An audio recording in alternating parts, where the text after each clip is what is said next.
किसी काम को ना करने के लिए ना आपको हजारों वजह मिल जाएगी कि इस काम को हम क्यों नहीं करें। पर अगर किसी बंदे ने ठान लिया ना कि भाई मुझे ये काम करना है तो करना है, तो सिर्फ एक वजह काफी रहती है उस काम को करने के लिए। तो इसी सुविचार के साथ मैं स्वागत करता हूं आपको आपके अपने YouTube चैनल में। मेरा नाम है मनुदत्त शर्मा और ये चैनल स्पेसिफाई है शेयर मार्केट के लिए और मिलेगी आपको फाइनेंस से रिलेटेड ऑल न्यूज़। तो अब ज़्यादा वीडियो को नहीं बढ़ाते हुए स्टार्ट करते हैं आज की हम अपनी वीडियो। तो हमने पिछली वीडियो में बात की थी, 3-4 वीडियो मेरी बनाई हैं, आप देख सकते हैं जाके। उसमें हमने बात की थी कि शेयर मार्केट क्या है। ठीक है, हम चलो जो बात की थी वो आप देख सकते हैं जाके। हम पिछली वीडियो की बात करते हैं। पिछली वीडियो में हम आ गए थे कि हमने शेयर मार्केट क्या है उसके बारे में बात की थी। और हमने बात की थी कि शेयर मार्केट में आप क्या बोलते हैं, कौन कौन से उसमें आप इन्वेस्ट कर सकते हो। जैसे आप इंडियन मार्केट में इन्वेस्ट कर सकते हो, आप क्रिप्टो में इन्वेस्ट कर सकते हो, आप फॉरेक्स मार्केट में इन्वेस्ट कर सकते हो। अब हम बात कर रहे थे कि अब आप कैसे कैसे इन्वेस्ट कर सकते हो। उसमें भी देखो अलग अलग तरीके होते हैं। जैसे उसमें होता है इक्विटी मार्केट होता है। तो इक्विटी मार्केट के बारे में भी हमने पिछली वीडियो में बात की थी, आप जाके देख सकते हो। और इसमें थोड़ा सा रिवाइज कर लेते हैं कि इक्विटी मार्केट होता क्या है।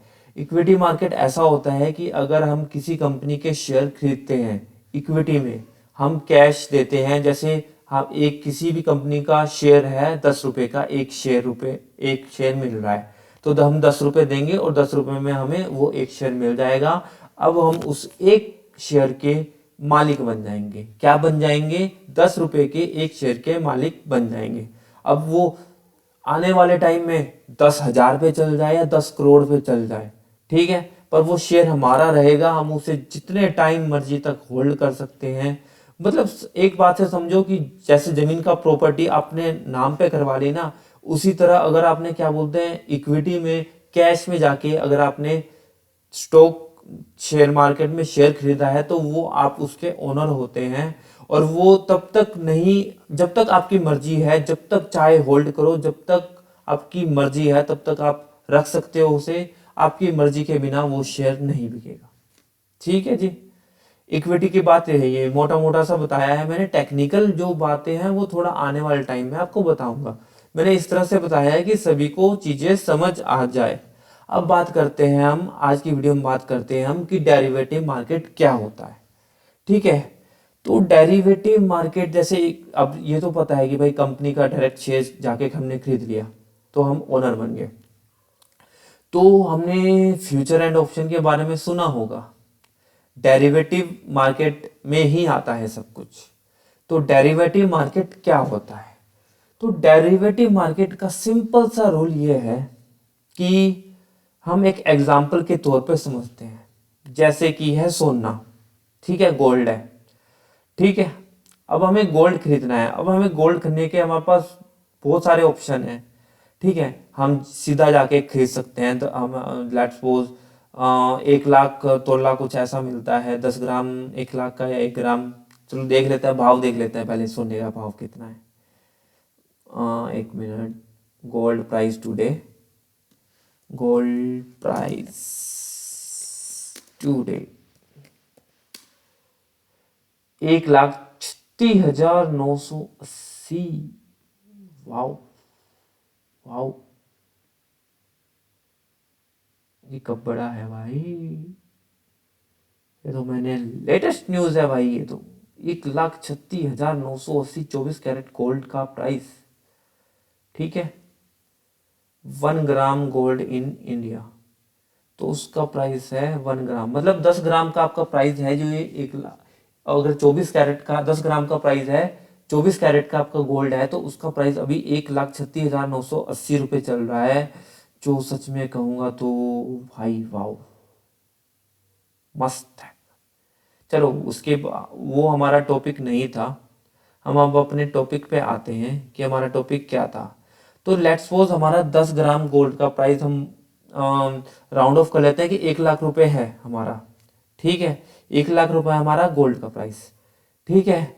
तो फ्यूचर एंड ऑप्शन में क्या होता है, डेरिवेटिव मार्केट में क्या होता है, इसमें हम एक तो हम गोल्ड जाके सीधा खरीद सकते हैं, हमने 1 लाख रुपए दिए, हमें गोल्ड मिला, ठीक है, उसके ऊपर मेकिंग चार्जेस दिए, बस बात खत्म, वो हमने गोल्ड अपने फिजिकल तौर पे रख लिया। डेरिवेटिव मार्केट में क्या होता है, हम डायरेक्ट गोल्ड ना खरीद के, हमने सोना नहीं खरीदा बल्कि उसका एग्रीमेंट खरीद लिया।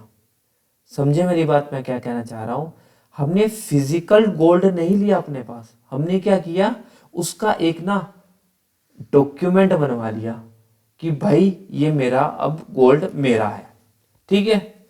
तो मतलब जो चीजें डिराइव होती है, जो हमें मतलब फिजिकल तौर पे नहीं मिलती, जैसे क्रूड ऑयल हो गया, नेचुरल गैस हो गया, मतलब फिजिकल तौर पे हमें नहीं मिल रही है, हम किसी चीज से ना डिराइव कर रहे हैं, किसी चीज से उसकी वैल्यू निकाल रहे हैं, तो उसे ही बोलते हैं हम डेरिवेटिव मार्केट, ठीक है। हम मतलब एक्चुअल उसे ट्रेड नहीं कर रहे हैं, हम गोल्ड को, क्रूड ऑयल, नेचुरल गैस को एक्चुअल जाके हम ट्रेड नहीं कर रहे हैं, हम सोना अपने घर में नहीं रख रहे हैं लाके खरीद के डायरेक्ट, हम क्या कर रहे हैं, उसका क्या कह रहे हैं, उसका एक कॉन्ट्रैक्ट एग्रीमेंट बनवा रहे हैं। जैसे एग्रीमेंट होता है, आपने एग्रीमेंट सुने होंगे, रेंट एग्रीमेंट होता है, बहुत दुकान का एग्रीमेंट बनता है, ठीक है, उसी तरह का एग्रीमेंट है कि हम गोल्ड ना खरीद के हम पैसे देते हैं, हमारे पास उसका एग्रीमेंट आ जाता है कि ये हमारा मतलब गोल्ड है, हमारे पास फिजिकल गोल्ड नहीं आया। तो डेरिवेटिव मार्केट का मतलब ही हुआ है कि जो किसी की वैल्यू से डिराइव्ड है, ठीक है, जो किसी से डिराइव्ड हो रहे हैं, जो एक्चुअल हम ट्रेड नहीं कर रहे हैं, हम उस किसी से डिराइव कर रहे हैं, हम समझ आई मेरी बात। और सोने से अच्छा एग्जाम्पल नहीं हो सकता, एक तो हम फिजिकल में गोल्ड लेके खरीद लिया, एक है हमने एग्रीमेंट बना लिया कि भाई इतना गोल्ड हमने खरीदा है, उसका हमारे पास एग्रीमेंट आ गया। अब उसमें भी डेरिवेटिव मार्केट में भी अलग अलग चीजें होती है, और आपको समझ आया, वैसे नहीं आया समझ, तो इससे बेहतर एग्जाम्पल क्या हो सकता है वो सोचता हूं मैं अभी। तो भाई कि चलो अभी थोड़ा सा आगे जाओ और उसमें ही मैं समझाता हूं आपको कि मतलब डेरिवेटिव मार्केट आपको समझ आएगा।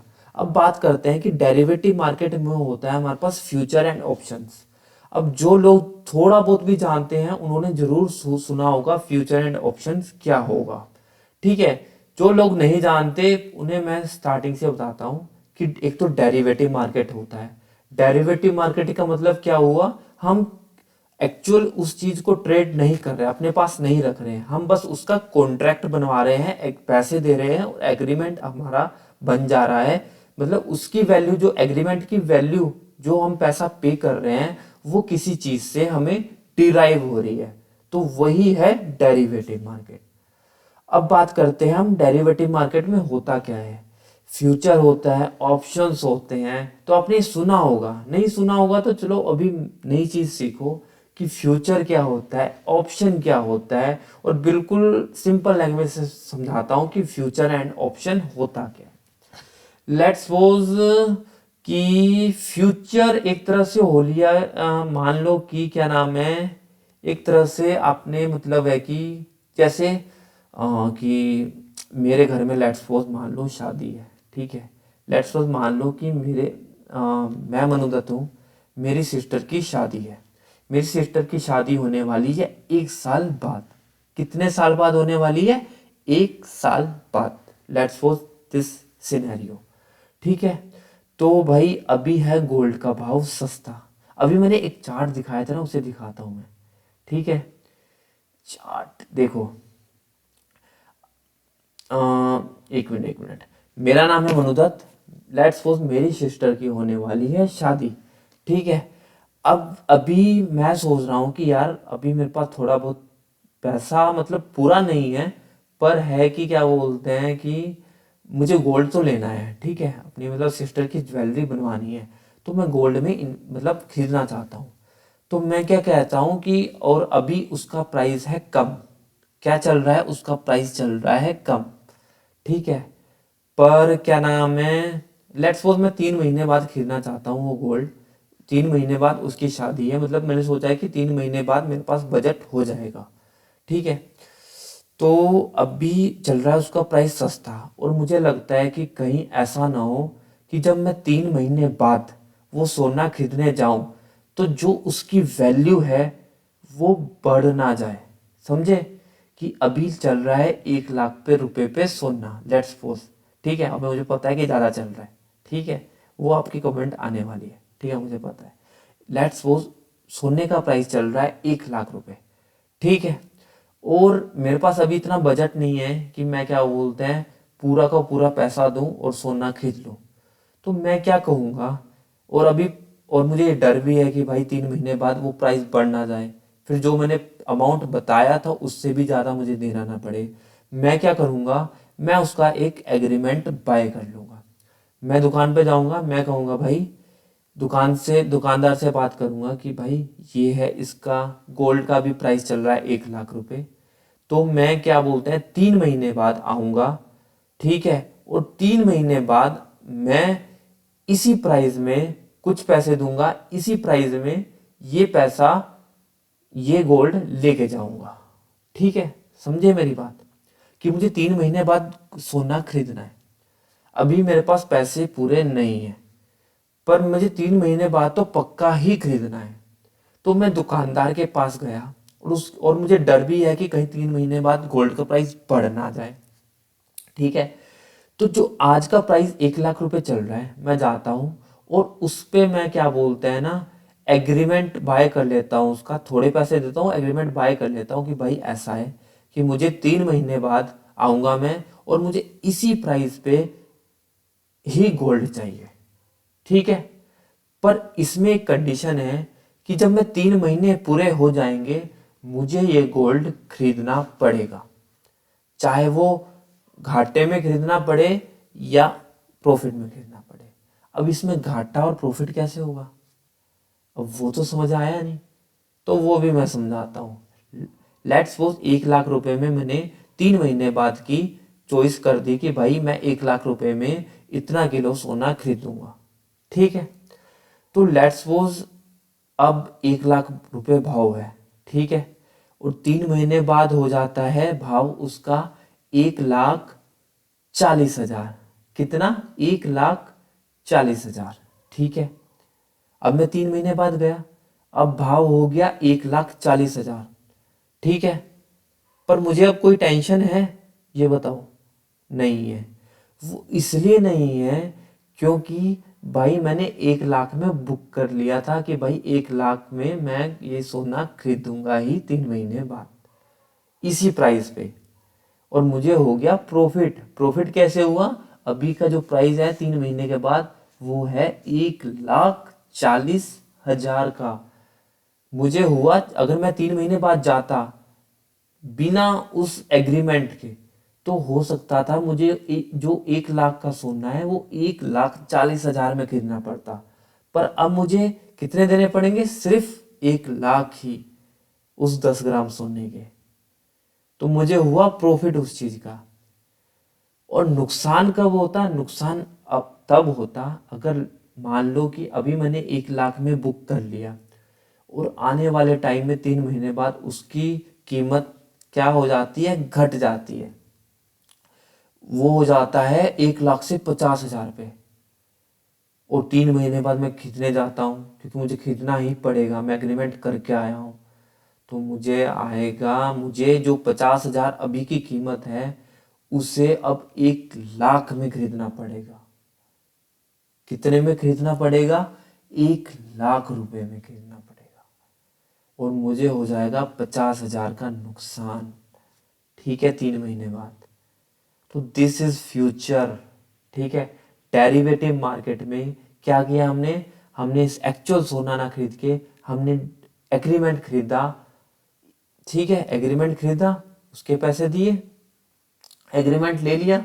अब 3 महीने बाद चाहे उसका प्राइस बढ़ जाए या घट जाए, मुझे वो सोना खरीदना पड़ेगा। वही है फ्यूचर ऑप्शन, खरीदना ही पड़ेगा फ्यूचर में, ठीक है। चाहे वो प्रॉफिट, अगर वो चाहे बढ़ जाए 1,50,000 हो जाए 3 महीने बाद तो 50,000 का प्रॉफिट, और कम हो जाए तो उतना नुकसान, ठीक है।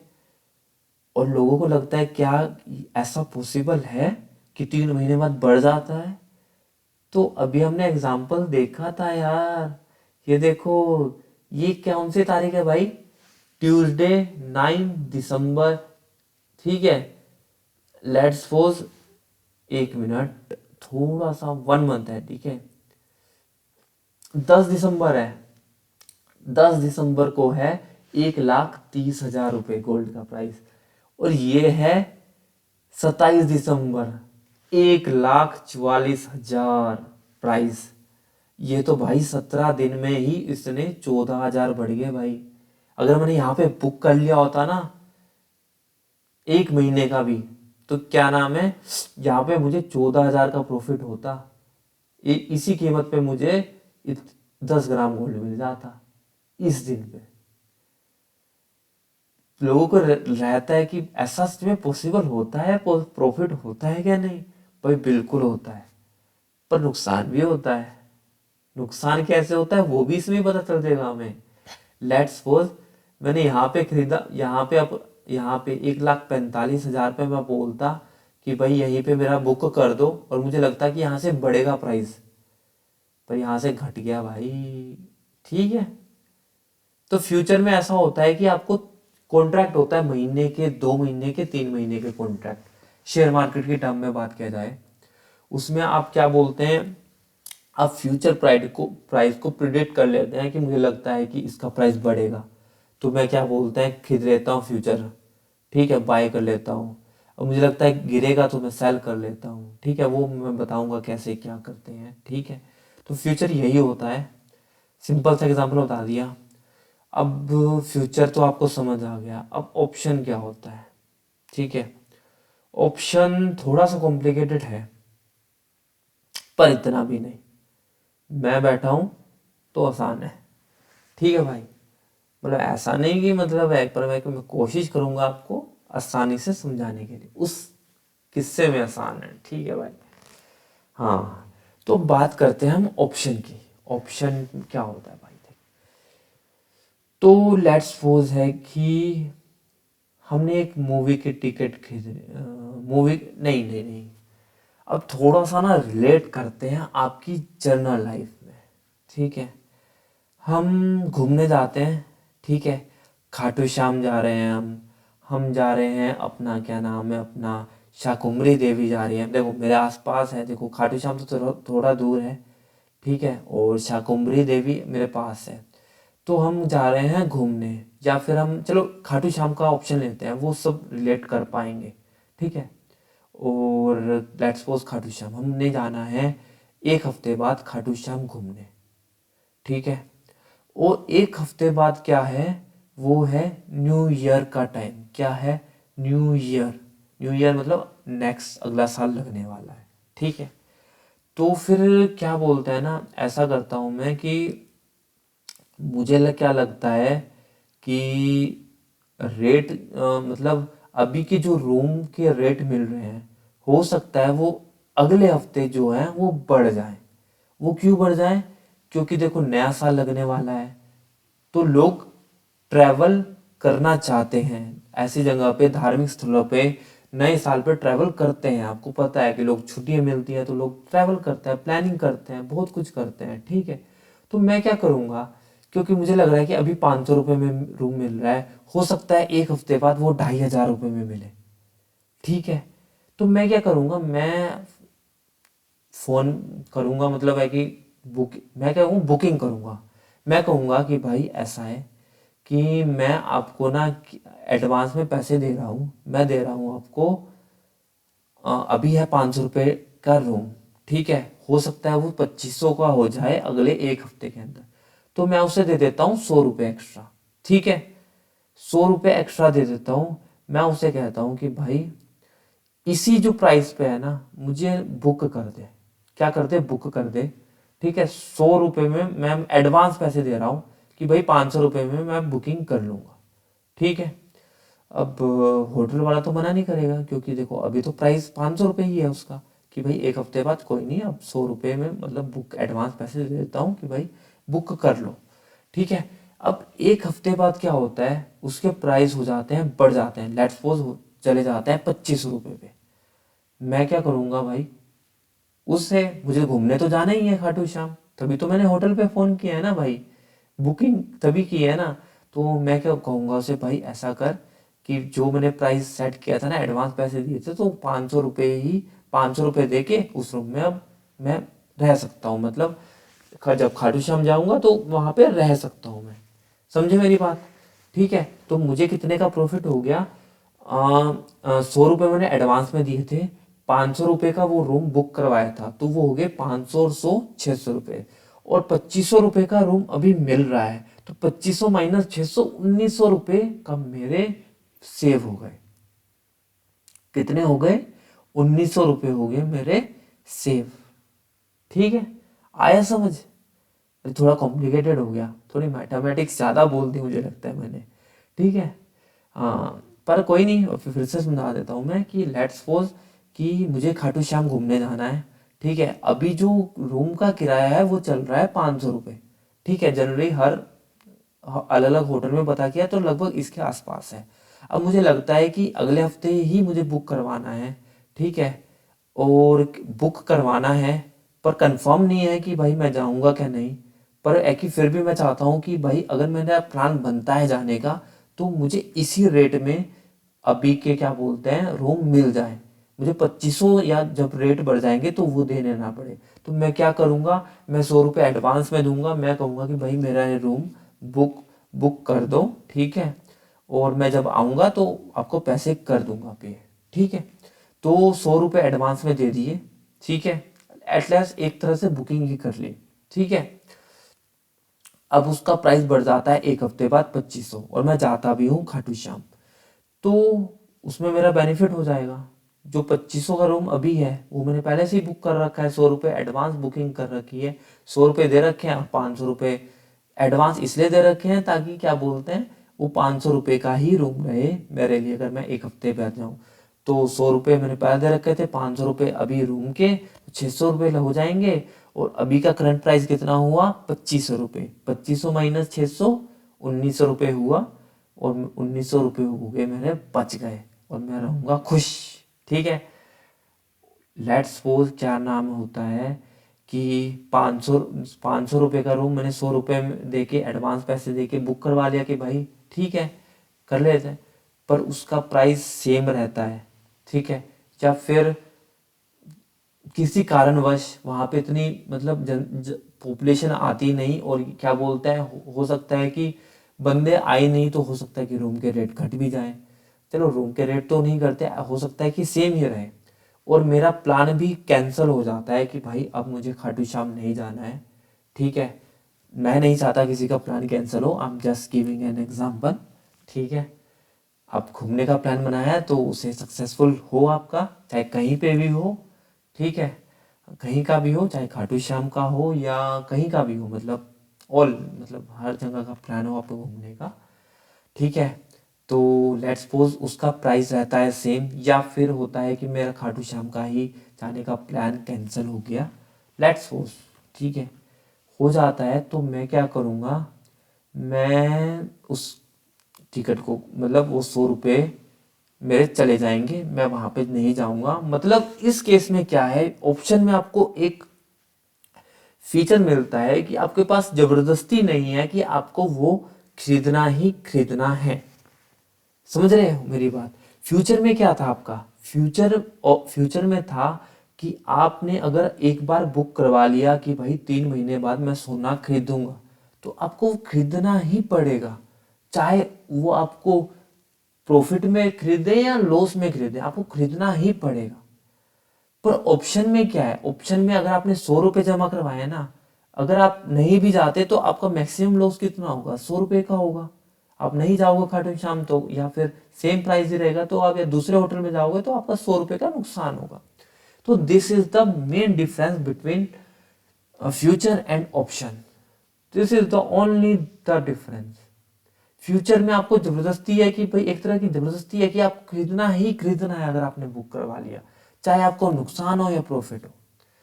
ऑप्शन में क्या है, आपने अगर बुक भी करवा लिया तो आपका उतना ही लॉस होगा जितना आपने स्टार्टिंग में दिया है। आपने 500 रुपये का रूम था, 100 रुपये में एडवांस पैसे दिए हैं तो 100 रुपये का ही नुकसान होगा। समझे मेरी बात? ये सिंपल सा डिफरेंस है फ्यूचर एंड ऑप्शन में, ठीक है। और मेरे ख्याल से मैंने बेस्ट एग्जांपल दिए हैं और मुझे नहीं लगता कि दोबारा समझाने की भी जरूरत है, इतने अच्छे एग्जांपल दिए मैंने, ठीक है। वैसे मैं अच्छे एग्जांपल देने लगा हूँ, ठीक है जी। और तो फ्यूचर एंड ऑप्शन की हमने बात की कि फ्यूचर क्या होता है, ऑप्शन क्या होता है, ठीक है। आप मतलब ये आता है सब डेरिवेटिव मार्केटिंग, और डेरिवेटिव मार्केट का मतलब क्या है? डेरिवेटिव मार्केट का मतलब है जो एक्चुअल में हम चीज ट्रेड नहीं करते, हम उसका एग्रीमेंट बाय करते हैं, बाय या सेल करते हैं, ठीक है। एग्रीमेंट बाय या सेल करते हैं, समझ रहे हो ना? ठीक है। तो हमने आज जो पढ़ा ना वो हम एक बार ना रिवाइज कर लेते हैं, क्योंकि मुझे लगता है कि थोड़ा सा भी आपको टाइम लगेगा इस चीज को समझने में, ठीक है। और जब आप देखोगे ना आंखों से, उससे मतलब ऐप में जाके या किसी मतलब ब्रोकर ऐप में जाके जहां से आप बाय सेल करते हो वहां पे देखोगे तब थोड़ा बहुत ज्यादा समझ आएगा आपको। पर आप थ्योरेटिकल अभी समझिए, प्रैक्टिकल भी समझाऊंगा, सब समझाऊंगा भाई, वेट एंड वॉच, ठीक है। तो आज हम रिवाइज करते हैं, आज हमने सीखा क्या है। तो सबसे पहली जो चीज हमने सीखी है कि डेरिवेटिव मार्केट क्या होता है। डेरिवेटिव मार्केट होता है जो क्या बोलते हैं, किसी चीज से डिराइव करते हैं। जैसे क्रूड ऑयल हमें खरीदना है तो ऐसा तो नहीं है क्रूड ऑयल हमारे घर पे हमने पैसे दिए और क्रूड ऑयल हमारे घर पे ही आ जाएगा, नहीं ना, इतना नहीं, उसका हम एग्रीमेंट बाय करते हैं। नेचुरल गैस हो गया, जिन्हें हम घर में आके नहीं रह सकते उनके हम कॉन्ट्रैक्ट बाय कर लेते हैं, तो वही डेरिवेटिव मार्केट है जिनकी वैल्यू है किसी चीज से डिराइव्ड हो रही है। क्रूड ऑयल का कॉन्ट्रैक्ट है, उसकी वैल्यू है किसी क्रूड ऑयल से डिराइव्ड हो रही है।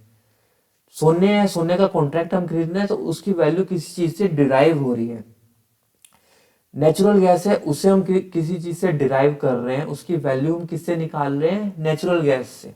तो वो डेरिवेटिव मार्केट है, मतलब उसका एक एग्रीमेंट कॉन्ट्रैक्ट हम बाय या सेल करते हैं, वही हो गया हमारा डेरिवेटिव मार्केट में आ जाता है, ठीक है। अब बात करते हैं कि डेरिवेटिव मार्केट में क्या क्या ऑप्शन आते हैं। डेरिवेटिव मार्केट में हमारे पास फ्यूचर आता है, ऑप्शन आता है, ऑप्शन पे हमारे पास कॉल ऑप्शन आता है, पुट ऑप्शन आता है, ठीक है। वो हम बात करते हैं कॉल एंड पुट ऑप्शन क्या होता है, थीटा गामा वेगा बहुत चीज़ें होती है, वो क्या क्या होता है हम बात करते हैं। पर सबसे पहले और हम रिवाइज कर क्या कर रहे थे कि फ्यूचर एंड ऑप्शन में क्या होता है। फ्यूचर वो होता है जैसे कि हमने सोना सोना हमें 3 महीने बाद खरीदना है, तो आज ही हम जाके दुकान पे जाके हम बोल के आ गए कि एग्रीमेंट बनवा के आ गए कि हम 3 महीने बाद इसी प्राइस पे हम सोना खरीदेंगे। पर 3 महीने बाद हमें खरीदना पड़ेगा, चाहे उसका प्राइस बढ़ जाए या घट जाए, चाहे हमें लॉस हो या घाटा हो। पर ऑप्शन में क्या होता है, ऑप्शन में ऐसा होता है कि हमने लेट्स सपोज क्या नाम है अपना, हमने टिकट बुक करवाई किसी चीज़ की, मूवी की टिकट बुक करवाई, 100 रुपये 1000 रुपये की टिकट अभी है, हमने 200 रुपये एडवांस में दे दिए कि 1000 रुपये में ही मिल जाए। मतलब अगर प्राइस बढ़े भी मूवी के टिकट के 1 हफ्ते बाद तो हमें 1000 रुपये में मिल जाए, तो हमने 200 रुपये एडवांस में जमा करवा दिए। पर उसमें हमें ज़बरदस्ती नहीं है कि 1 हफ्ते बाद हमें टिकट खरीदनी ही पड़ेगी। उसमें ऐसा है कि अगर प्राइस बढ़ता है, ठीक है, तो आप खरीद सकते हो, आपको प्रॉफिट होगा। अगर 2500 की टिकट मिल रही है आपको 1000 रुपये में ही पहले से बुक करवा रखे तो 1000 रुपये में मिल जाएगी। पर अगर आपको टिकट का प्लान कैंसिल हो जाता है या फिर उसका प्राइस उतना ही रहता है, तो आपकी चॉइस है एक तरह से ऑप्शन में कि आपको बाद में खरीदनी है कि नहीं। आपका मैक्सिमम लॉस क्या होगा ऑप्शन में मैक्सिमम लॉस उतना ही होगा जितना आपने पहले दिया है। पर फ्यूचर में आपको खरीदना पड़ेगा, जितना आपने 3 महीने बाद एग्रीमेंट बनाया है वो खरीदना ही पड़ेगा, ठीक है। तो मुझे लगता है कि फ्यूचर एंड ऑप्शन बहुत अच्छे से समझाया, आप इस वीडियो को बार बार देखिए, ठीक है। और जैसे जैसे हम आगे बढ़ेंगे तो और चीज़ें आपको समझ आती रहेगी। तो अब वीडियो हो चुकी है, ठीक ठाक हो चुकी है। तो अब आज की वीडियो में हम बात किया फ्यूचर एंड ऑप्शन क्या हो, डेरिवेटिव मार्केट क्या होते हैं, उसमें फ्यूचर एंड ऑप्शन क्या होता है, तो ये हमने बात की, ठीक है। और इससे आगे हम बात करेंगे, नेक्स्ट वीडियो में हम बात करते हैं कि डेरिवेटिव मार्केट हम जुड़ती ही क्यों है, क्योंकि हमारे पास जब कैश में हमें पैसा मिल जाता है तो हमें डेरिवेटिव मार्केटिंग की जरूरत क्यों है, ठीक है। और वो उससे हम पैसा कैसे कमाते हैं, मतलब वो किस चीज के लिए शेयर मार्केट में यूज किया जाता है। क्योंकि शेयर मार्केट में तो सिंपल सा है ना कि बस कम में खरीदना, सस्ते पे खरीदना, महंगे में बेचना। तो वाई डेरिवेटिव मार्केट, वो आया ही क्यों है भाई, ठीक है। तो उसके बारे में हम बात करते हैं नेक्स्ट वीडियो में। चलो ठीक है जी, मिलते हैं।